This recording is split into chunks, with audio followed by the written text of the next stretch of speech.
Hello, my dear adventurers. It's Fox. Welcome back to another evening of shared stories and adventures.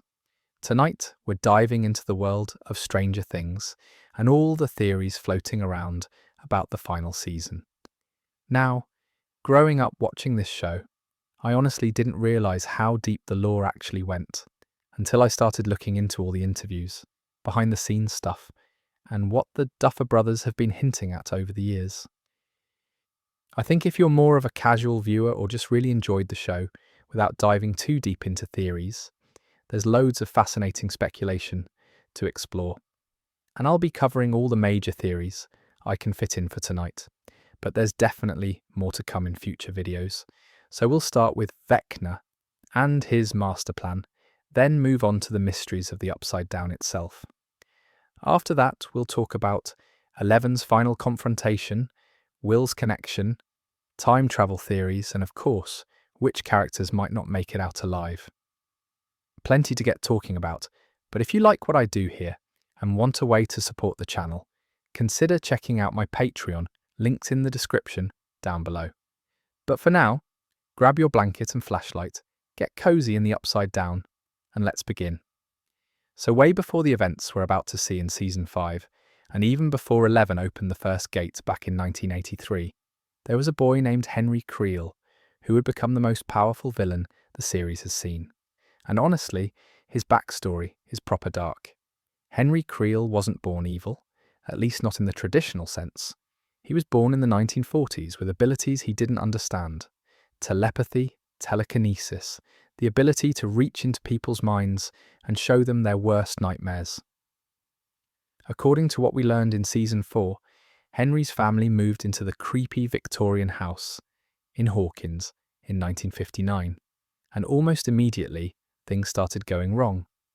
Henry's father, Victor Creel, thought the house was cursed or haunted, but really, it was Henry himself causing the disturbances.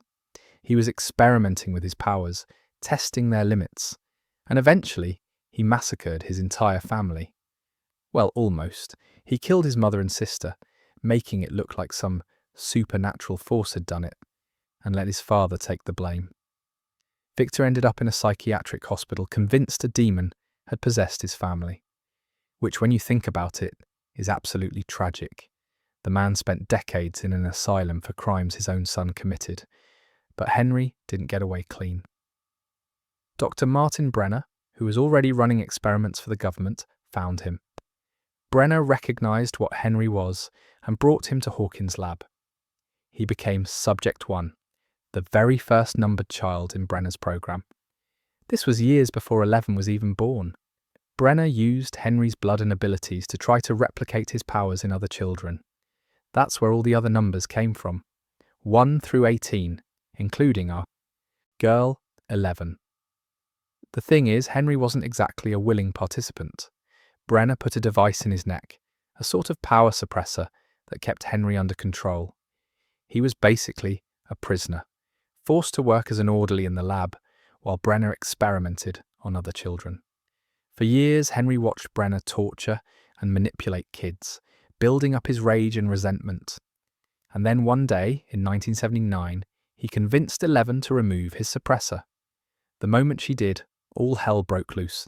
Henry went on an absolute rampage. He killed nearly every child and staff member in the lab. The Rainbow Room Massacre. It's probably the darkest moment in the entire series, honestly. He tried to get 11 to join him, to embrace their power and reshape the world. But Elle refused. She fought back with everything she had and managed to open a gate to another dimension, banishing Henry through it. That dimension was the Upside Down. But here's where it gets really interesting. When Henry went through that gate, he didn't die. He was basically destroyed physically, burned and broken. But he survived, and somehow, in that hellish dimension, he transformed. He became Vecna. The name comes from Dungeons and Dragons, of course, but what Henry became was something far worse than a game character. He merged with the Upside Down, became part of it. Or maybe he reshaped it. That's actually one of the big theories we'll get into later. As Vecna, Henry gained even more power. He could invade people's minds from a distance, create elaborate psychological tortures based on their guilt and trauma, and most importantly, he could kill them from anywhere. When someone dies under Vecna's curse, it creates a gate. 4 victims, 4 gates. That's exactly what happened in Season 4. Max was supposed to be the 4th, but Elle saved her at the last second. Though to be honest, saved might be too strong a word. Max is currently in a coma, brain dead, with Elle somehow keeping her consciousness alive in there somewhere.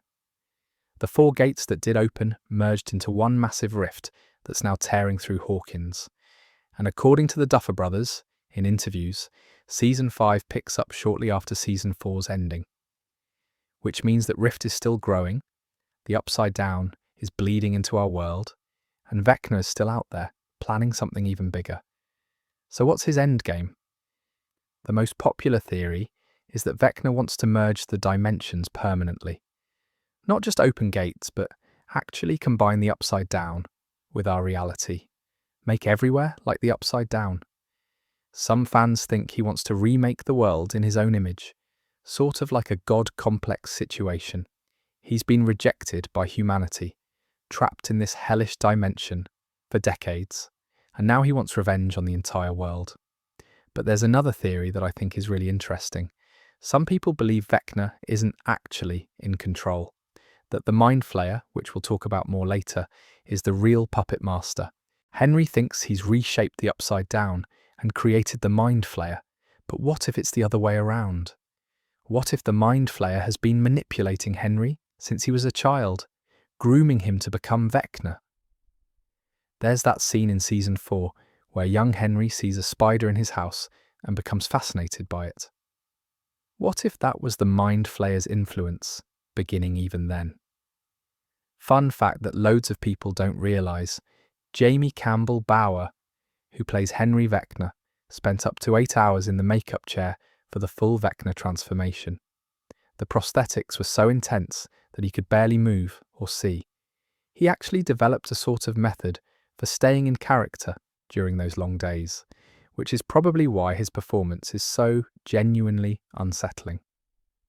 The Duffer Brothers have said that Vecna is inspired by classic horror villains like Freddy Krueger and Pinhead, monsters who weaponize psychological fear rather than just physical violence. To this day, one of my favourite scenes in the entire series is when Vecna reveals his identity to Nancy in the Upside Down. The way he transforms from the orderly Henry into this grotesque creature, while explaining his philosophy, is genuinely chilling. He believes he's bringing order to chaos, that humanity is a mistake that needs to be corrected. It's twisted, but you can sort of understand how someone with his powers and his experiences might end up thinking that way. I think if the Duffer Brothers pull off his final confrontation well, Vecna will be remembered as one of the best villains in television history. He's not just powerful, he's personal. He's connected to Eleven's origin story, to Hawkins' lab, to everything that's happened since the beginning. But there's more to his plan than just opening gates and merging dimensions. But talking a bit about where Vecna actually comes from, we need to discuss the Upside Down itself.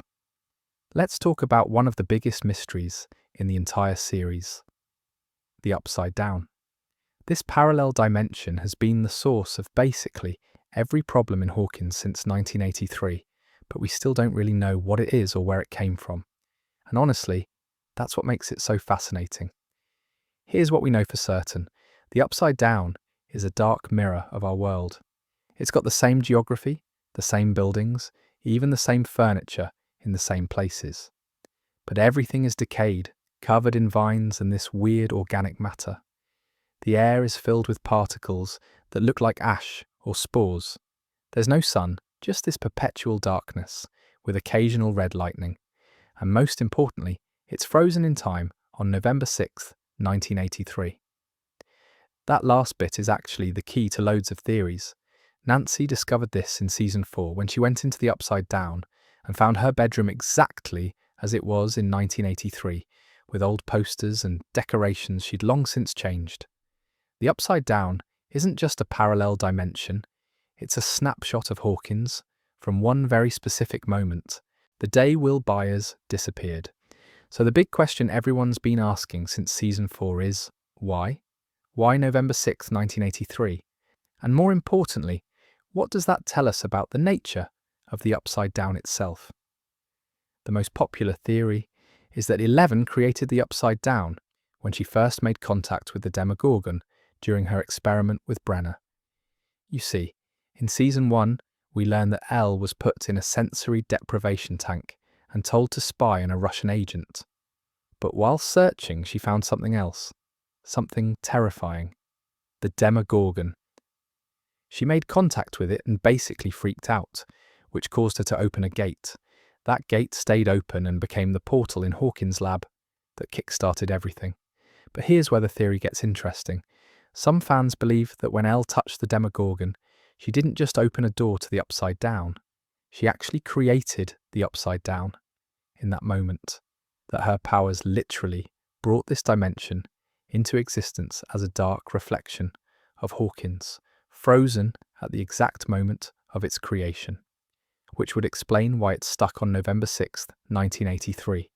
The counter theory, which I'd say is equally popular, is that the Upside Down existed long before 11 ever opened a gate. That it's an ancient dimension that's always been there, running parallel to our reality. And when Elle opened the gate, she was just creating a doorway to something that already existed. This theory is supported by the fact that Henry Creel ended up there in 1979, 4 years before the November 1983 incident. Though to be honest, we don't actually see what the Upside Down looked like when Henry first arrived. It's possible Elle's actions in 1983 somehow reshaped it retroactively. Time travel and dimension stuff gets proper complicated. There's also a really interesting theory that the Upside Down is actually alive. Not just full of living creatures, but that the dimension itself is a sentient entity. Think about it. The vines act like a hive mind, sharing information across the entire dimension. When something gets burned or injured in one place, the whole network feels it. The particles in the air seem to respond to intrusions. And most importantly, the dimension seems to have a will of its own. It spreads, it consumes, it adapts. Some fans take this even further and suggest the Upside Down is actually a predatory dimension, that it seeks out other dimensions to consume and absorb. Our world is just its latest target. This would explain why it mirrors Hawkins so precisely. It's sort of copying our reality in preparation for replacing it, like a parasitic organism that mimics its host before taking over completely.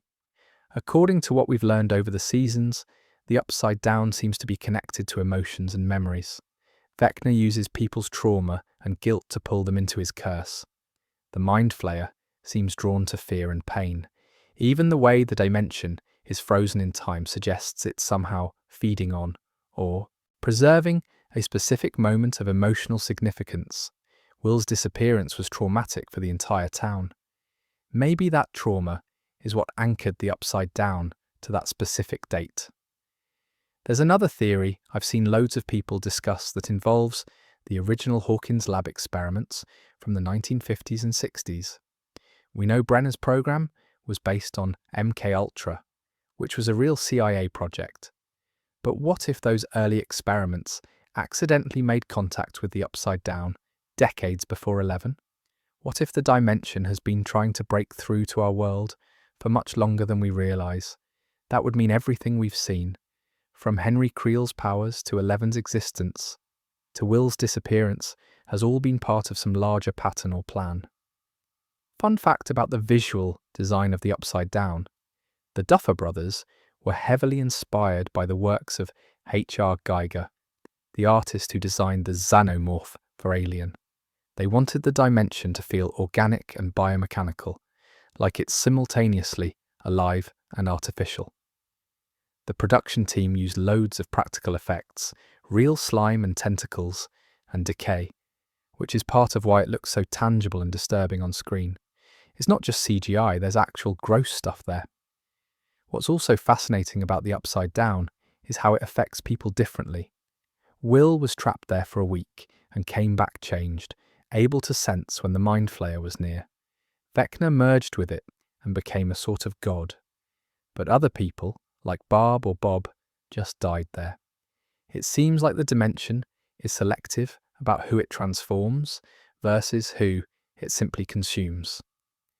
Maybe it depends on the person's sensitivity to psychic phenomena, or their emotional state, or something we haven't figured out yet. Now, the really wild theory that's been gaining momentum is that Season 5 will reveal the true origin of the Upside Down, and it's going to be something completely unexpected. The Duffer Brothers have said that Season 5 will answer all the major mysteries, and the Upside Down's nature is definitely at the top of that list. Some fans think we'll learn that it's not actually a parallel dimension at all, but rather a future version of Hawkins. Or a past version, or maybe even a dimension that exists outside of time entirely, which would explain why it's frozen in 1983. I'm honestly not sure which theory I believe. Part of me thinks 11 did create it, because that would be such a heavy burden for her to carry in the final season. Knowing that everything that's happened, all the deaths and destruction, came from her. But another part of me thinks the Upside Down is something older and stranger, something that humans can't fully understand or control. And that's kind of more terrifying, you know. It's actually pretty wild when you think about the implications. If 11 did create the Upside Down, then she's responsible for everything. Every death, every trauma, every horrific event in Hawkins since 1983, that's not just guilt, that's world-ending levels of responsibility. But I don't think the Duffer Brothers would go quite that dark with her character. There has to be more to it. Now, speaking of 11 and what she's capable of, let's talk about her role in the final battle and what it might take to actually defeat Vecna once and for all. Now, let's cover 11 herself and the massive theory about how she'll actually win this war. Because honestly, after 4 seasons of watching her grow and struggle and lose and regain her powers over and over, Season 5 needs to give us something definitive. 11's power progression throughout the series has been really interesting to track. In Season 1, she could move objects, crush brains and open gates, but using her powers too much made her nose bleed and exhausted her. By Season 2, she'd been training with Hopper and could close the gate to the Upside Down, which was a massive feat. Season 3 showed her at peak power, fighting the Mind Flayer and saving the day, but then the battle cost her everything. She lost her powers completely. Season 4 was all about her getting them back. The whole Nina project, reliving her trauma in the lab, confronting her memories of the massacre. It was brutal to watch, if I'm being honest. But it worked. She regained her abilities and then some. By the end of Season 4, she was powerful enough to fight Vecna from across the country, keeping Max alive, even as she was technically dead for a minute. That's insane levels of power. So the question is, how much stronger can she get? And more importantly, what will it actually take to defeat someone like Vecna? The most popular theory, and probably the darkest one, is that 11 will need to sacrifice herself to close the gates permanently and destroy Vecna. There's loads of foreshadowing for this throughout the series. Hopper's letter in Season 3, where he talks about how she doesn't need to be the hero all the time. Joyce telling her she's just a kid and shouldn't have to carry this burden. Mike constantly trying to protect her from danger. It all points to a tragic ending, where Elle makes the ultimate sacrifice to save everyone. But there's another theory that I think is really interesting. Some fans believe that 11 won't defeat Vecna through raw power alone. Instead, she'll need to accept him as part of herself. You see, 1 and 11 are connected. They're both products of the same experiments. They both have similar abilities, and in a weird way, 1 was sort of her predecessor.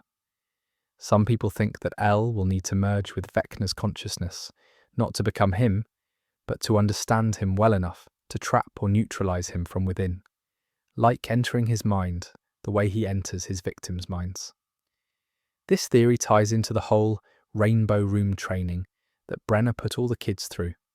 He wasn't just teaching them to use their powers, he was teaching them to reach into other people's minds, to connect psychically with other beings. What if all of that was actually preparation for this exact moment? What if Brenner, for all his cruelty, was genuinely trying to prepare 11 to fight one someday. There's also a theory about Carly, also known as 8, the girl with illusion powers that Elle met in season 2. Loads of people forget about her because she only appeared in that one episode, but she's still out there somewhere. Some fans think she'll return in season 5 and help 11 by creating illusions to confuse or trap Vecna. Or maybe Elle will need to gather all the surviving numbers from the lab. We know some of them survived the massacre. What if defeating Vecna requires all of Brenner's test subjects working together? According to interviews, Millie Bobby Brown has said that season 5's ending made her emotional, and that 11's arc comes to a really satisfying conclusion. But she's also been really cagey about whether Elle survives. Which doesn't exactly fill me with confidence, to be honest. The Duffer Brothers love their emotional gut punches. What's really interesting is how 11's relationship with her powers has evolved. In the early seasons, she saw them as a burden, something that made her different and dangerous. But by season 4, she started to accept them as part of who she is. She's not just 11 the lab experiment, or Jane Hopper, the adopted daughter. She's both. And maybe that acceptance is what will give her the strength to win. There's another angle to this that I think people don't talk about enough. 11's connection to the Upside Down. She opened the first gate, she sent Henry there. In a way, she's responsible for everything that followed, even though she was just a kid being manipulated by Brenner. That guilt has to be weighing on her, and Vecna knows it. He could absolutely use that guilt against her, try to trap her in a curse the same way he trapped Max and the others. But here's the thing. Max survived Vecna's curse by holding on to happy memories, by fighting back with love and hope. If Vecna tries to curse 11, she's got something Max didn't. She's got friends who will fight for her, memories of all the times she's won, and most importantly, she's got Mike telling her he loves her. Which might sound cheesy, but the show's always been about love and friendship defeating evil, so it tracks. I'd say the most likely scenario is that 11 won't defeat Vecna alone, but she'll be the key to his defeat. Maybe she opens a way for the others to reach him. Maybe she holds him in place while someone else delivers the killing blow. Maybe she has to choose between saving Max and stopping Vecna, and that choice defines her character. I'm not sure, but whatever happens, it's going to be emotional. To be honest, I think the Duffer Brothers will go for a bittersweet ending. 11 survives, but she loses her powers permanently in the process. She gets to be a normal girl, which is what she's always wanted deep down. But it comes at the cost of never being special again. That feels like the kind of ending they'd choose. Hopeful, but with a touch of sadness. Ultimately, 11's journey has always been about accepting who she is while also finding her humanity. She's not just a weapon, and she's not just a scared kid. She's both. And I think that duality is what will save everyone in the end. But she won't face Vecna alone. She's got her friends. And that includes someone who's been connected to the Upside Down even longer than she has. Since we're on the topic of connections to the Upside Down, we need to discuss Will Byers and why he might be the most important character in the final season. But now, let's talk about the character who started it all, Will Byers. Because honestly, for a show that literally began with his disappearance, Will hasn't always gotten the attention he deserves. But season 5 is supposedly going to change that in a big way.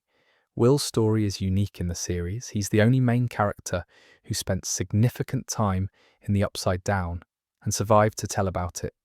A full week in that hellish dimension, hiding, running, barely staying alive. And when he came back, he wasn't the same. He couldn't be. That kind of trauma changes a person, especially an 11-year-old kid. In season 2, we learned that Will's connection to the Upside Down went even deeper than anyone realized. The Mind Flayer possessed him, used him as a spy to infiltrate Hawkins and learn about the people trying to stop it. Will could see through the Mind Flayer's eyes, feel what it felt, know what it knew. They called it the Now Memories.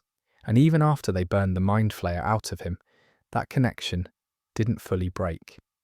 Throughout seasons 3 and 4, Will has retained his ability to sense when the Upside Down is active. He gets this feeling on the back of his neck, like a tingling or a chill. It saved the group multiple times. He knew when the Mind Flayer was still in Hawkins in Season 3. He sensed that something was wrong in California in Season 4. He's basically become a living early warning system for upside-down activity. But here's where the theories get really interesting. Some fans believe Will's connection goes both ways, that he's not just sensing the upside down, but the upside down is sensing him. And more than that, he might actually be able to control or influence it in ways we haven't seen yet. Think about it. He survived a week there when everyone else who got taken died within hours or days. The Mind Flayer chose him specifically to possess. There's something special about Will. The most popular theory is that Will is going to be absolutely crucial to defeating the Mind Flayer and Vecna in Season 5. That his unique connection will allow him to do something no one else can. Maybe he can communicate with the hive mind. Maybe he can sense Vecna's location or predict his moves. Maybe he can even fight back against the Mind Flayer's influence from within their shared connection. It's like he's got true sight, if you know your Dungeons and Dragons. He can see things others can't. There's also a theory that Will's disappearance wasn't random at all, that the Demogorgon specifically targeted him for a reason. Maybe it sensed something in him, some quality that made him valuable. We know that Vecna is strategic. He doesn't just kill randomly, he chooses his victims carefully based on their trauma and guilt. What if the Demogorgon, back in Season 1, was operating under similar instructions? What if Vecna, or the Mind Flayer, wanted Will specifically? According to Noah Schnapp, the actor who plays Will, Season 5 is going to give his character the spotlight he's been missing. The Duffer Brothers have apparently told him that Will's arc comes full circle and that his role in the final battle is really significant, which is great because the poor kid's been pretty sidelined in recent seasons. He's been the emotional support friend, the one who's always there, but rarely central to the plot. Season 5 needs to change that. What's also fascinating about Will is his whole subplot with his sexuality and his feelings for Mike. It's been handled pretty subtly, but it's definitely there.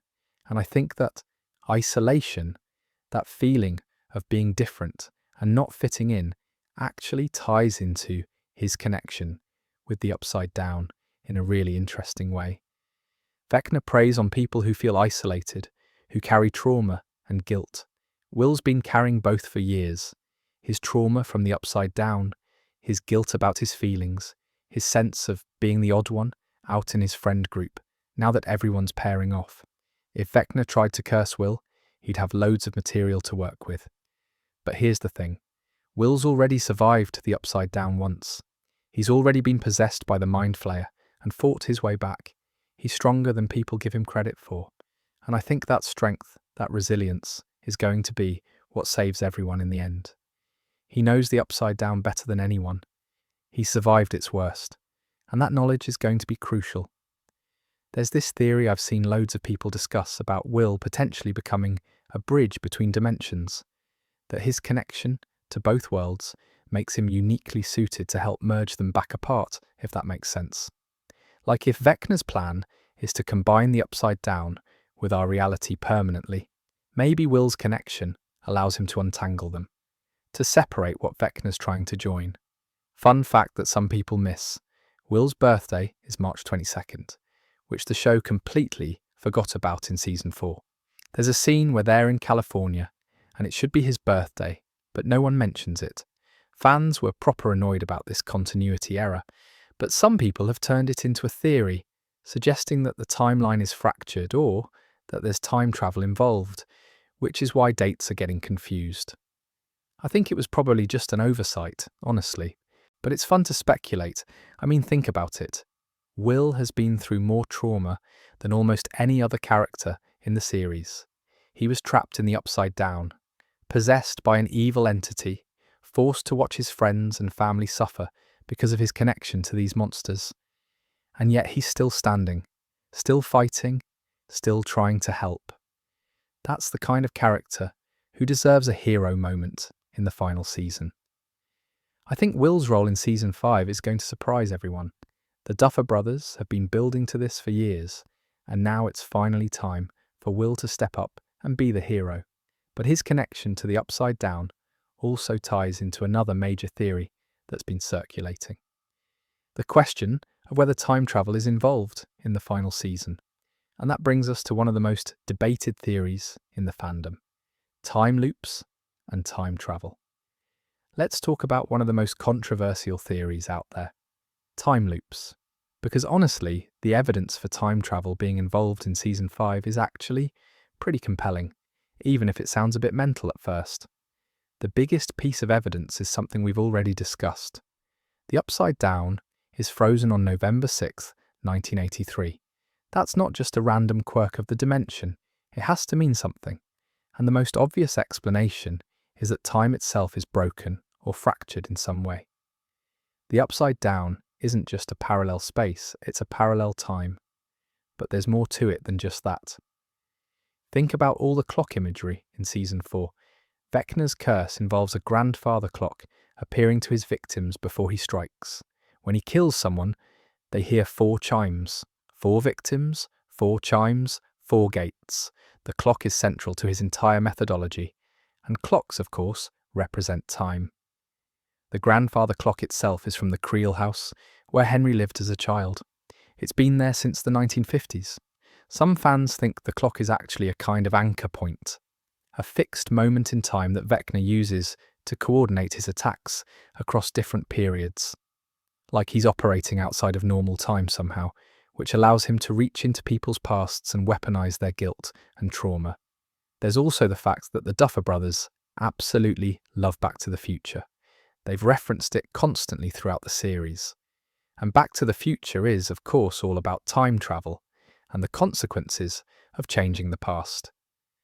Some people think that's not just an Easter egg or homage, that it's actually foreshadowing that season 5 will involve someone going back to 1983 to prevent the gate from ever being opened in the first place. The theory goes like this: the only way to truly defeat Vecna and close the gates permanently is to prevent them from ever being opened. Someone needs to go back to November 6th, 1983 and stop 11 from making contact with the Demogorgon. If that never happens, the gate never opens, Vecna never starts his plan, and Hawkins stays safe. But of course, this creates a paradox. If the gate never opens, then Will never disappears, the kids never become heroes, and none of the events of the series ever happen. It's actually a really elegant theory in some ways.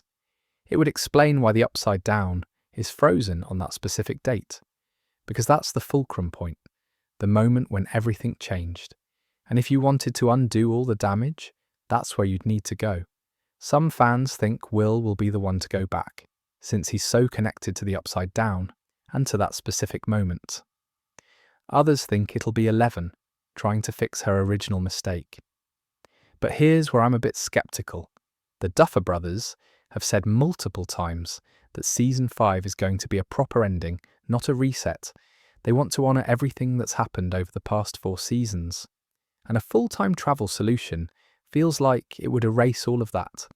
It's the kind of ending that would make fans feel like nothing mattered. You know, that said, there are ways to do time travel without completely resetting everything. Maybe someone goes back but can only observe, not change things. Maybe they go back and realise that actually events had to happen exactly as they did for some reason. Maybe the timeline splits and we get multiple realities. There's loads of ways to play with time travel without making it feel cheap. According to some set leaks and production rumours, apparently there have been scenes filmed in period-accurate 1980s settings that don't match the 1986 timeline where season 4 ended. Now this could just be flashbacks. The show does flashbacks all the time, but some people think it's evidence of time travel, or at least time manipulation, being involved in the plot. What's wild is that the Upside Down, being frozen in time, isn't even the only temporal weirdness in the show. Remember in season 1 when Joyce communicated with Will through the Christmas lights? He was in the Upside Down, she was in our world, but somehow they could communicate across dimensions in real time. That shouldn't be possible if the Upside Down operates on different time rules, unless time isn't as fixed as we think it is. There's also a theory that the whole series has been a loop from the beginning, that Season 5 will end exactly where Season 1 began, creating a perfect circle. The characters realise they're trapped in a repeating timeline, and the only way to break free is to change one crucial moment. It's very dark if you've seen that German Netflix series. I'd say it's a bit too complicated for Stranger Things style, but you never know. Fun fact, the Duffer Brothers have mentioned that they planned the overall arc of the series from the beginning. They knew where it would end before they even finished Season 1. So if time travel or time loops are involved, they've been seeding it for years. Which actually makes loads of the clock imagery and time references throughout the series feel more intentional. I honestly don't think they'll go full-time travel. It feels too big, too complicated for the show's tone. But I do think time itself will be important in Season 5. Maybe not travel, but manipulation. Maybe Vecna's power involves controlling how people experience time, trapping them in their worst moments forever. That would be terrifying and would fit with what we've already seen from his curse, sort of like how he shows his victims their trauma on repeat until they break. That's a kind of time manipulation in itself. You're forced to relive your worst moment over and over, and maybe that's the key to defeating him. Breaking out of that loop, choosing to move forward instead of being trapped in the past. I think the clock symbolism is definitely intentional, but whether it means actual time travel or just represents the characters being trapped by their past traumas, we won't know until Season 5 airs. Either way, time is going to be important. But speaking of things we won't know until Season 5, we need to talk about the Mind Flayer itself and what it actually is. Now, since we've mentioned the Mind Flayer loads of times already, let's properly discuss what it actually is and whether it's the true villain of the series. The Mind Flayer first appeared in Season 2 as this massive shadow in the sky of the Upside Down. Will saw it during one of his episodes, and it was properly terrifying. This enormous spider-like entity made of smoke and darkness, bigger than anything we'd seen before. Dustin named it the Mind Flayer after the Dungeons and Dragons monster that enslaves people's minds, and that's exactly what it did. It possessed Will, used him to spy on Hawkins, tried to take over the entire town. In Season 3, it came back even stronger, creating a physical body out of melted humans. Loads of people got flayed, turned into mindless slaves, and then liquefied and absorbed into this massive flesh monster. It was absolutely disgusting and horrifying in equal measure. But Season 4 changed everything we thought we knew about the Mind Flayer, because Vecna revealed that he was the one who shaped the Upside Down. After 11 banished him there in 1979, he took the swirling chaos of that dimension and gave it form. He created the Mind Flayer's distinctive spider shape, which means, according to his version of events, Vecna is actually in control.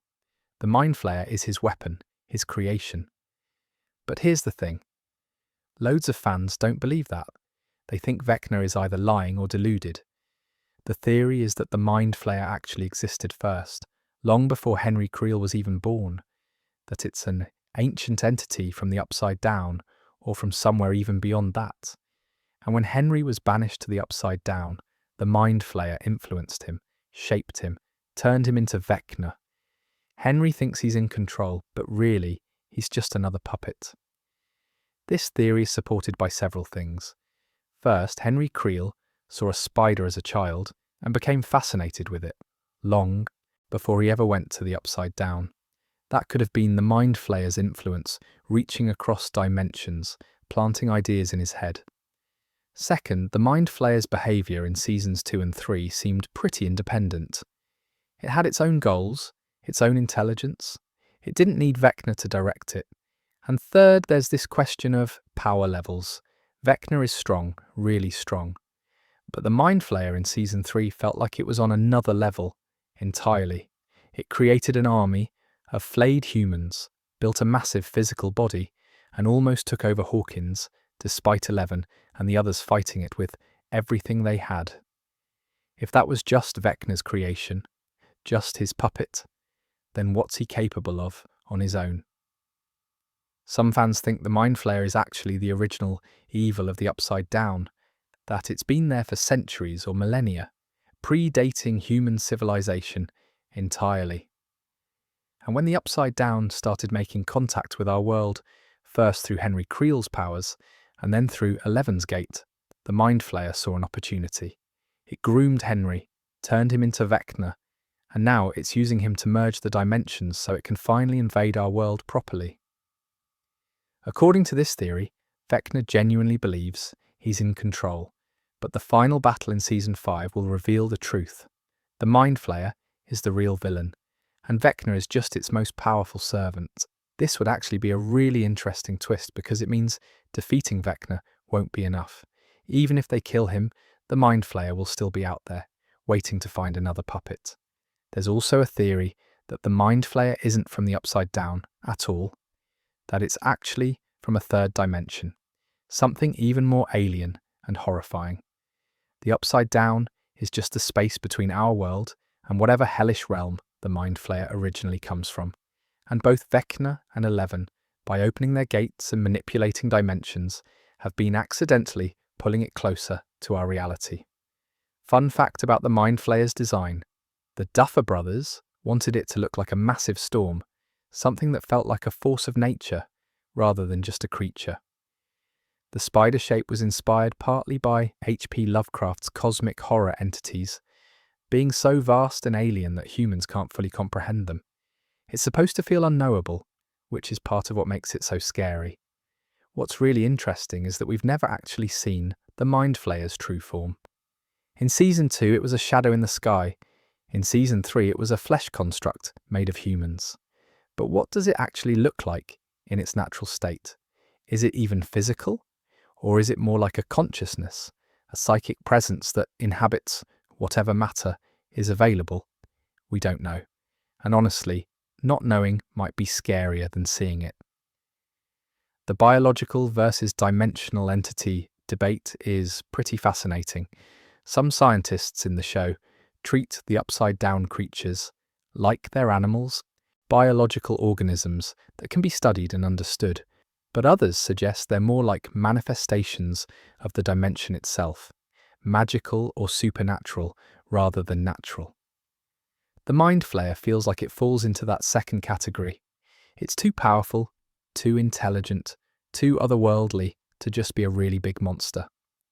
I think the Duffer Brothers are intentionally leaving this ambiguous.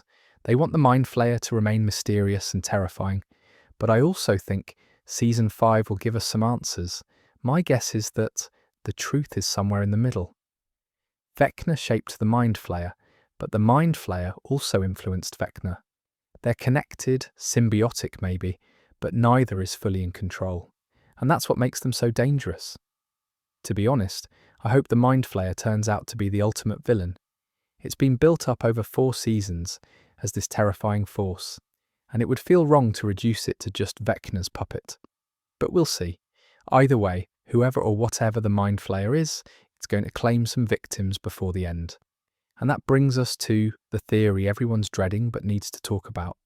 Character deaths. Let's talk about the topic no one wants to discuss, but everyone's thinking about. Who's going to die in Season 5? Here's the thing. Stranger Things has always been pretty gentle with main character deaths. Sure, we've lost Bob and Alexei and Eddie and Barb, but those were supporting characters. The core group, the kids and the adults who've been there since Season 1, have all survived. Even when it looked like Hopper died, he came back. Even when Max died, Eleven brought her back. The show has been hesitant to actually kill off anyone truly central to the story. But Season 5 is different. It's the final season. The Duffer Brothers have said explicitly that not everyone will make it out alive. They've called it their darkest season, said the ending will be devastating. And honestly, I believe them. The stakes are too high now for everyone to survive.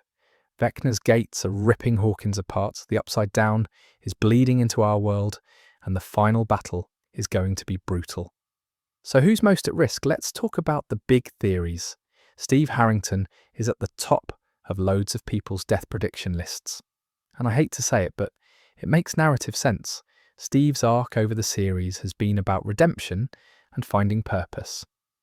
He went from being a bit of a jerk in season 1 to being the group's protective big brother figure. He's constantly putting himself in danger to save the kids, especially Dustin. There's this whole running joke about him being the babysitter, but it's also genuinely touching how much he cares. If Steve were to die saving Dustin or one of the other kids in the final battle, it would be a proper full circle moment. It would complete his redemption arc in the most tragic way possible. Joe Keery, the actor who plays Steve, has been really emotional in interviews about saying goodbye to the character, which honestly doesn't fill me with confidence. I'd actually be proper devastated if they kill Steve. He's one of the best characters in the show. Then there's Max. Technically, she already died at the end of season 4. Her heart stopped for a full minute. 11 used her powers to bring her back, but Max is currently in a coma, brain dead, with 11 somehow keeping her consciousness preserved. That's not exactly living, is it? Some fans think Max will wake up in season 5 and get a proper ending with Lucas, but others think she's going to die for real this time, and her death will be what finally pushes the group to defeat Vecna. Hopper is another one who's at risk. He already had a fake death in season 3, and they brought him back for season 4, but that doesn't mean he's safe. Hopper's whole arc has been about finding something worth living for after losing his daughter Sarah. He found that in 11, in Joyce, in having a family again. If he were to sacrifice himself to protect them in the final battle, that would be a really powerful ending to his story. David Harbour has been pretty cryptic in interviews, talking about how Hopper's journey comes to a meaningful conclusion, which could mean anything, honestly. Joyce, on the other hand, I think survives. The Duffer Brothers won't kill off Winona Ryder's character, and narratively, Joyce needs to live to take care of Will and Elle. She's the mum of the group, and if anyone deserves a happy ending, it's her. She's been through so much trauma already. The really controversial theory is that one of the original 4 boys might die. Mike, Will, Lucas, or Dustin, the core friend group. Killing one of them would be absolutely devastating and would really drive home how high the stakes are. But it would also be pretty dark for a show that, despite everything, has always maintained a sense of hope. If I had to guess, I'd say Dustin is most at risk. He's the heart of the group, the one who keeps everyone's spirits up. His death would hit harder than almost anyone's. Plus, there's his relationship with Steve. If Steve dies saving Dustin, that's tragic. But if Dustin dies despite Steve's best efforts to protect him, that might be even more devastating. Either way, their relationship is central to whatever happens. According to the Duffer Brothers, Season 5 will feature multiple deaths of main characters. Not just one sacrifice, but several. They've compared it to Return of the King, which famously killed off several beloved characters in its climax. So we're potentially looking at losing 3, 4, maybe 5 main cast members. That's absolutely mental when you think about it. There's also the question of whether 11 survives. Some fans think she has to die to close the gates permanently, that her life is somehow tied to the Upside Down, and the only way to sever that connection is through her death. Others think she'll survive, but lose her powers forever, which would be a kind of death in itself. She'd have to learn to be just Jane, just a normal girl without the abilities that have defined her entire life. Fun fact, the Duffer Brothers have said that they wrote the final scene of Season 5 years ago, and they've never changed it. So whatever ending they've planned, it's been set in stone since probably Season 2 or 3. That's both reassuring and terrifying. It means they've been building to this specific conclusion the entire time. What I think will happen is this. Steve probably dies. Max either dies or wakes up and gets a bittersweet ending. Hopper might die, but I'm less certain about that one. One of the younger characters, probably someone from the core friend group, doesn't make it. And 11 survives, but at great personal cost, either losing her powers or losing people she loves, or both. I really hope I'm wrong about some of this. I don't want to lose any of these characters. But the Duffer Brothers have been pretty clear that Season 5 is going to hurt. And honestly, for the ending to feel earned, for the victory over Vecna and the Mind Flayer to feel meaningful, there have to be real consequences. People have to die. That's just how these stories work. To be honest, I'm not ready for Season 5 to air. Not just because it means the show is ending, but because I know it's going to destroy me emotionally. These characters have been part of my life for years now, and saying goodbye is going to be proper rough. But before we get too dark, let's talk about some mysteries that might finally get answered and some lighter elements that still need resolving. Now, you can't talk about Stranger Things without diving into Hawkins' lab and all the secrets that still haven't been fully revealed. Because honestly, despite 4 seasons of exposition, there's still loads we don't know about Brenner's experiments and what the government was really trying to accomplish. Here's what we do know. Hawkins' lab was conducting MK-Ultra-style experiments, starting probably in the 1950s or 60s.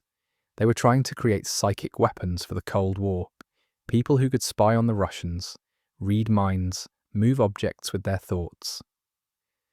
Dr. Martin Brenner ran the program and used pretty horrific methods to try to unlock these abilities in children. He tested on at least 18 subjects that we know of, numbered 1 through 18. Most of those kids either died or failed to develop significant powers, but a few succeeded.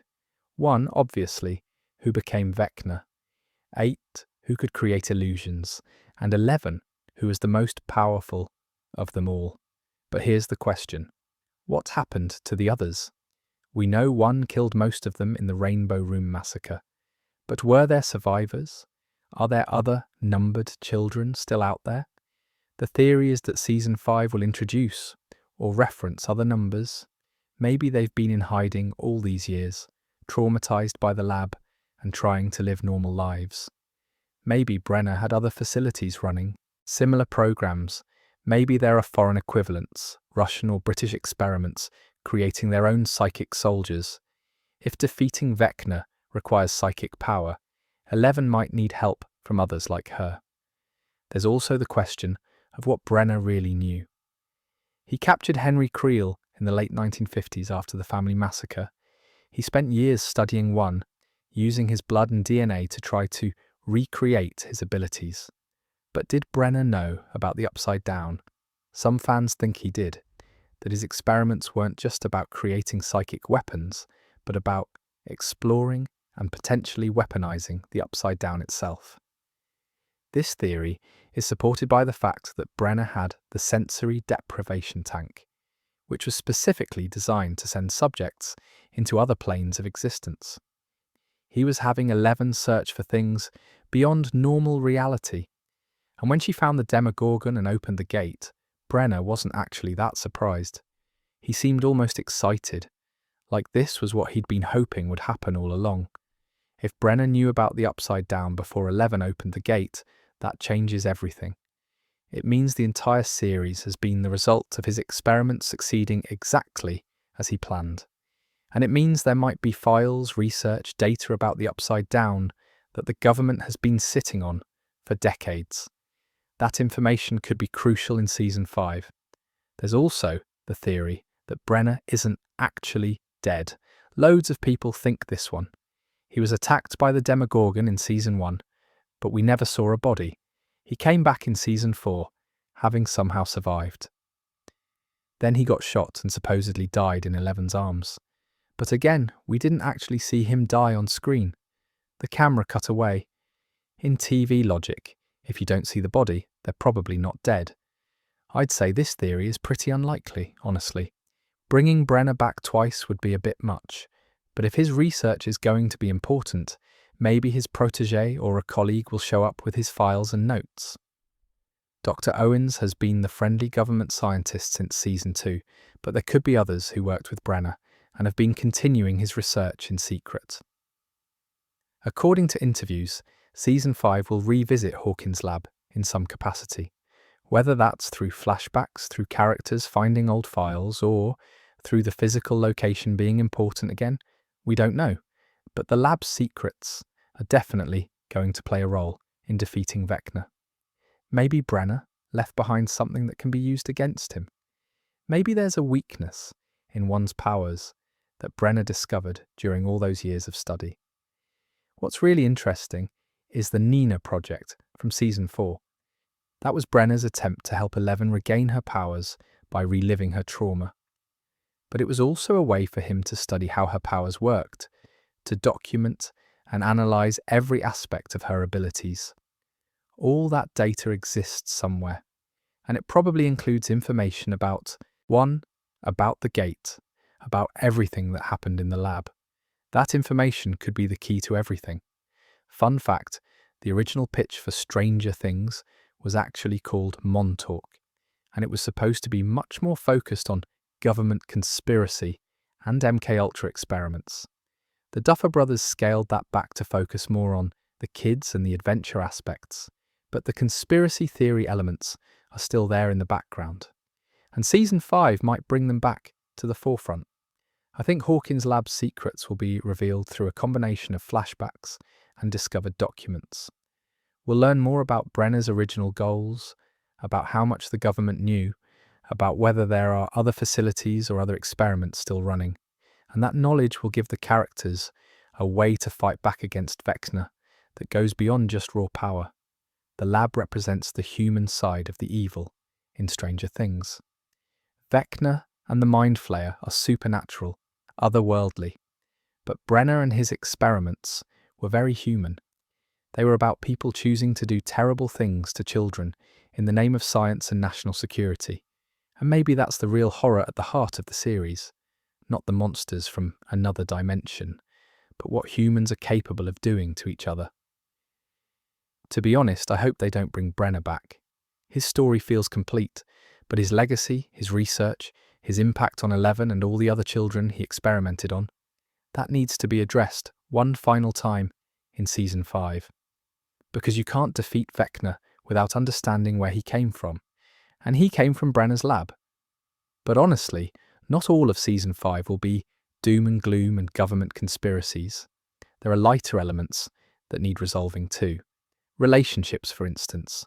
Since we're on a lighter topic, let's discuss the relationship drama that's been building for years and needs to be resolved in Season 5. First up, the love triangle that won't die. Nancy, Steve, and Jonathan. This has been going on since Season 1, and honestly, it's time for it to end one way or another. Nancy dated Steve initially, then fell for Jonathan in Season 1, and stayed with him through Seasons 2 and 3. But in Season 4, with Jonathan in California and Nancy in Hawkins, cracks started to show. Jonathan was acting distant, not because he didn't love her, but because he was stressed about his future and didn't want to hold Nancy back from her dreams. Meanwhile, Steve and Nancy were thrown together again, and loads of people picked up on the fact that there's still chemistry there. Steve even talked to Nancy about his future, about wanting 6 kids and a big family, and you could see her actually considering it. But then Jonathan showed up at the end of Season 4, and Nancy seemed happy to see him. So we're left not knowing what she's actually feeling or who she'll choose.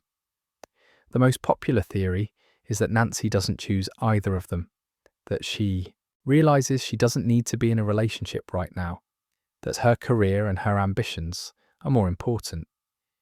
Nancy wants to be an investigative journalist to expose the truth about what's happening in Hawkins.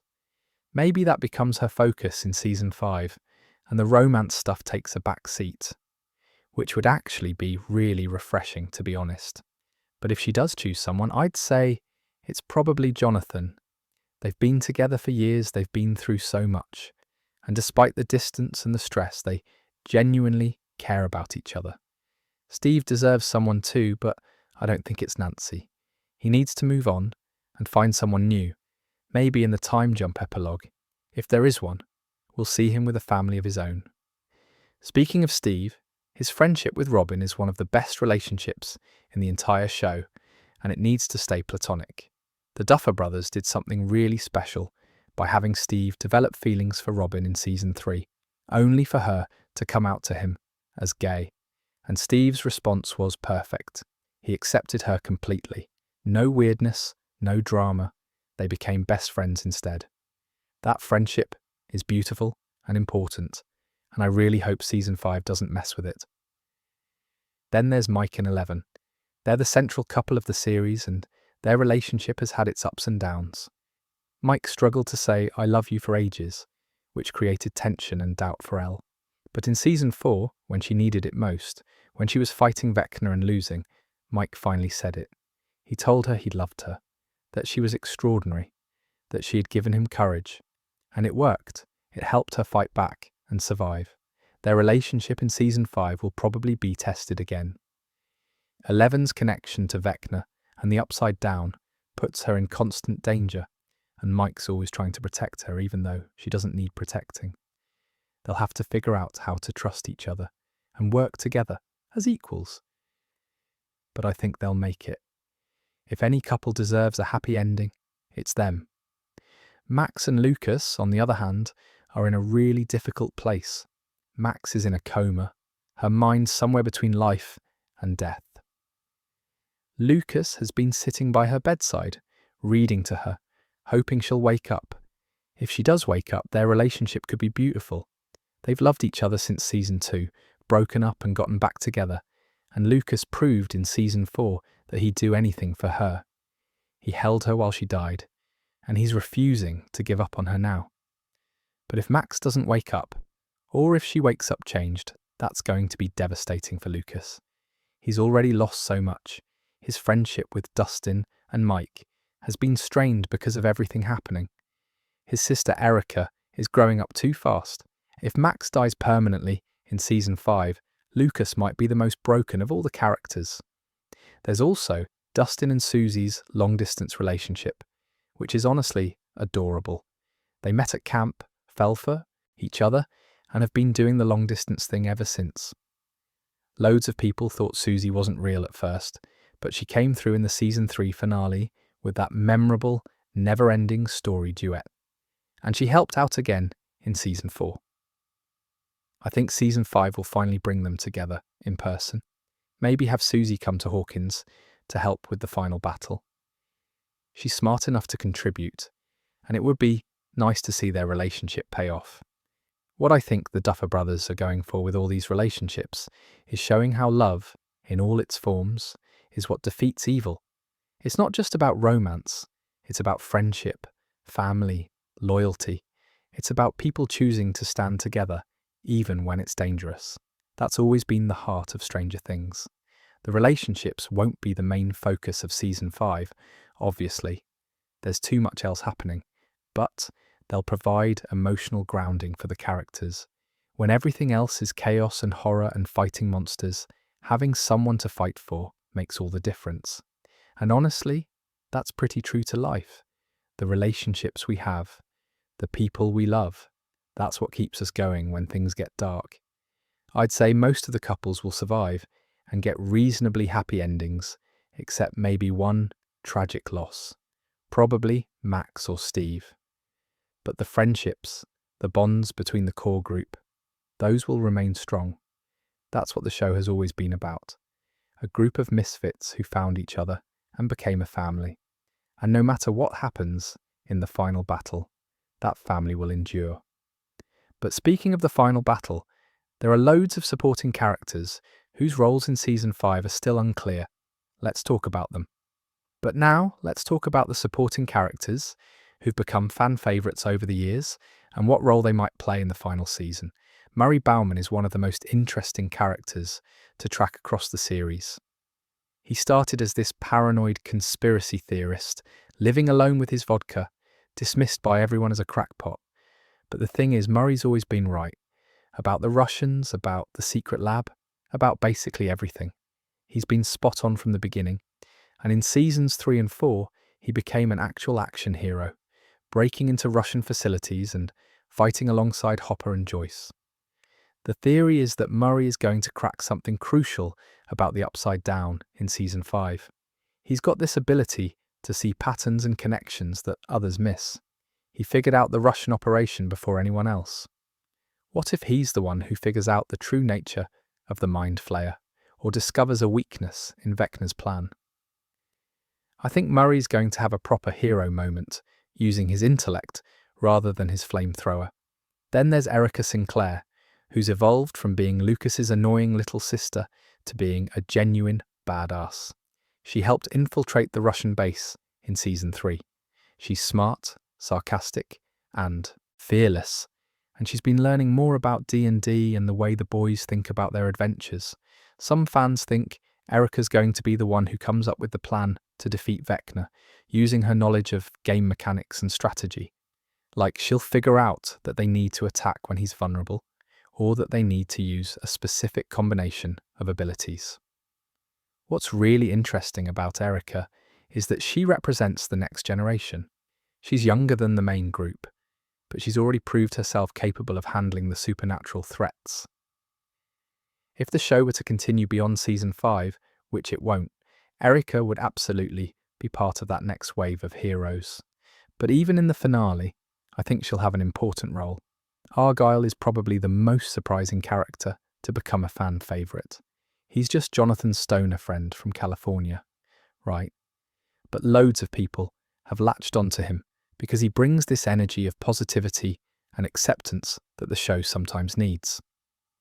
When everything's dark and terrible, Argyle is there with a pizza and a surprisingly wise perspective on life. He's helped the characters process their emotions and work through problems just by being himself.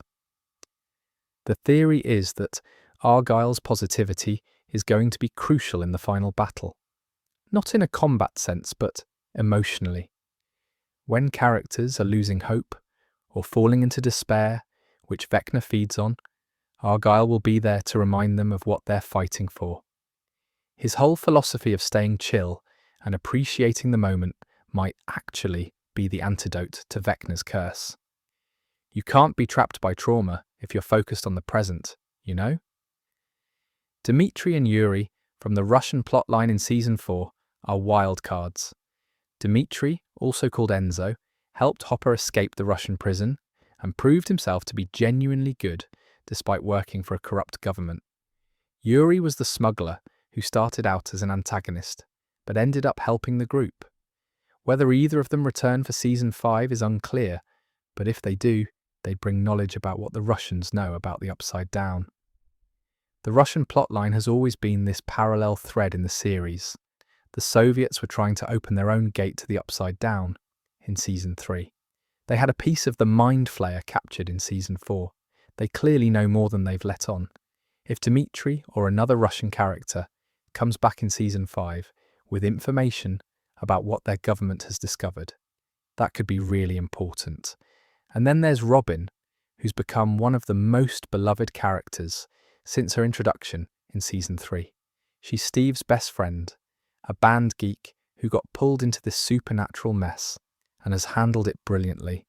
She's smart, funny, and incredibly loyal. Her friendship with Steve is one of the highlights of recent seasons, as we've discussed. But Robin's also got her own journey of self-discovery, figuring out her identity and finding the courage to be herself. I think Robin is going to be there for the final battle, absolutely.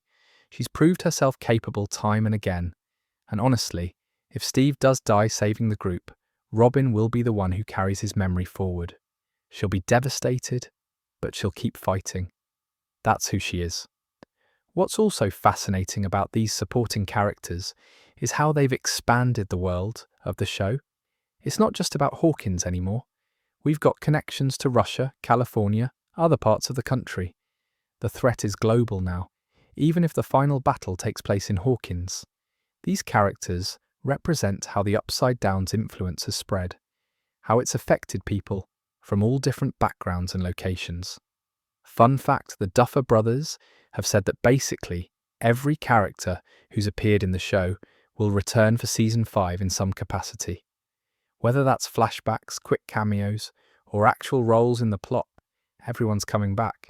So we might see characters we haven't thought about in years, people from Seasons 1 and 2 who've been off-screen but still exist in this world. I think the supporting characters will each have their moment to shine in Season 5. Murray will crack a crucial code or conspiracy.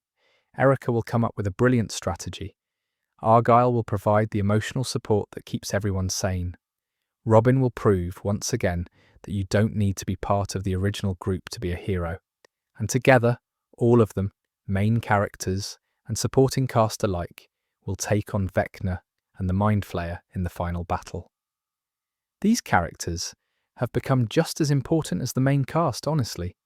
They've earned their place in the story, and they'll all have their moments when it counts. Because that's what Stranger Things has always been about. Everyone has a role to play, everyone matters, and together they're stronger than any monster from another dimension. Which brings us to the biggest theory of all. How will the series actually end? I've gotten to this point in the video, and I'm just now realizing we haven't talked about the actual finale itself. How does it all end? What's the structure of the final episode going to be? And what kind of ending are the Duffer Brothers actually going for? First off, there's the question of runtime. The Duffer Brothers have confirmed that Season 5 will have fewer episodes than previous seasons, probably 8 instead of 9. But they've also said the episodes will be longer, especially the finale. Loads of people are speculating that the final episode could be feature length, maybe 2 or even 2.5 hours, which would basically be like ending the series with a movie. That extended runtime would give them space to do something really epic for the finale. A massive battle sequence where all the characters get their moments, emotional goodbyes and resolutions for relationships, epilogues showing what happens after the dust settles. All the things you need for a proper series finale. The most popular theory about the structure is that there will be a significant time jump at the end. Maybe not in the epilogue itself, but in the final act. The main battle happens, Vecna is defeated, and then we jump forward a few years to see where everyone ended up. Mike and Eleven together, probably. Will having moved past his trauma and found happiness. Lucas, either with Max or having learned to live with her loss. Dustin continuing Steve's legacy of protecting the younger kids. That sort of thing. This would be similar to how loads of big series finales work. Harry Potter did it with the 19 years later epilogue. Lord of the Rings showed the characters returning to normal life after the war. It gives closure and shows that life goes on even after the big adventure ends. I think Stranger Things will do something similar. Show us that Hawkins is healing, that the characters have grown up and moved on, but they'll never forget what they went through together. Another theory is that the finale will mirror the series premiere, that it will end in a very similar place to where it began. Maybe with the boys playing D&D, but now they're older and the game reminds them of real adventures they lived through. Or maybe it ends with someone disappearing again, but this time it's not a crisis, it's someone choosing to leave Hawkins and move on with their life. A bittersweet echo of the beginning.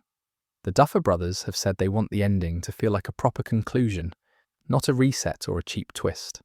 They've compared it to the endings of classic 80s movies, which usually had a sense of both triumph and loss. The heroes win, but not without sacrifice. Things return to normal, but everyone's changed by what happened. That balance between hopeful and bittersweet seems to be what they're aiming for. There's also the question of whether the gate closes permanently. Some fans think the finale will show the Upside Down being sealed off forever, with no way for it to threaten Hawkins again. Others think the gate can never be fully closed, that there will always be a thin spot between dimensions, but the characters have learned how to live with that knowledge and protect themselves. Personally, I think they'll close the gate. The series has been building to that since the first episode. 11 opened it, and now she'll close it. That's a satisfying arc, but the cost of closing it will be huge. Maybe she has to give up her powers. Maybe someone has to stay on the other side to keep it sealed. Maybe multiple people die in the final battle before they can even attempt to close it. Whatever happens, it won't be easy. There's this theory that's been floating around about the final scene specifically. The Duffer Brothers have said they wrote it years ago and haven't changed it. Some fans think it will be a callback to Season 1's opening scene. The boys playing D&D in Mike's basement, but now it's their kids, the next generation. That would be a really nice full circle moment, showing that life continues and friendship endures across generations. But honestly, I think that might be a bit too neat and tidy. The Duffer Brothers seem to be going for something more emotional and raw. My guess is the final scene will be a quiet moment between the surviving characters. Maybe they're at a memorial for those who died. Maybe they're just sitting together, not saying much, but being there for each other. A moment that shows that even though the adventure is over, their bond remains. According to interviews with the cast, the final table read was incredibly emotional. Lots of people cried. Finn Wolfhard said it was devastating but beautiful. Millie Bobby Brown said she felt satisfied with how Elle's story ends. David Harbour talked about how Hopper's journey reaches a meaningful conclusion, all of which suggests that the ending is going to hurt, but in a good way. Like we'll be crying, but we'll feel like it was the right ending. What's wild is that the Duffer Brothers have managed to keep the actual plot details under wraps. We know Season 5 picks up shortly after Season 4, probably dealing with the immediate aftermath of the gates opening. We know there will be a time jump at some point. We know the Russia connection continues, but beyond that, loads of the specifics are still secret, which is impressive given how much leaks and spoilers are common in the industry these days. I think the finale structure will be something like this. Act 1 is the immediate crisis, dealing with the upside-down spreading and Vecna's continued threat. Act 2 is the gathering of forces, bringing everyone together for one final stand. Act 3 is the massive battle where main characters die and the gate is closed. And Act 4 is the epilogue, showing us where everyone ends up years later. To be honest, I'm proper nervous about Season 5, not just because I'm not ready for the show to end, but because I know it's going to destroy me emotionally. These characters have been part of my life since 2016. I've grown up with them in a way. Saying goodbye is going to be really difficult. But I also trust the Duffer Brothers to give us an ending that's worthy of the journey. They've been planning this from the beginning, and they clearly love these characters as much as we do. Whatever they've written, whatever that final scene is, I believe it will feel right. Bittersweet but satisfying. Heartbreaking but hopeful. I think the Duffers will give us something that honours everything the show has been about. Friendship, love, courage, growing up, facing your fears. All of it will be there in the finale. And yes, we'll probably lose some of our favourites. But the ones who survive will carry on their memory. That's what makes a story meaningful. Not everyone gets to see the happy ending, but the ending happens because of everyone's contributions. And that, my dear friends, is where we'll end tonight's video.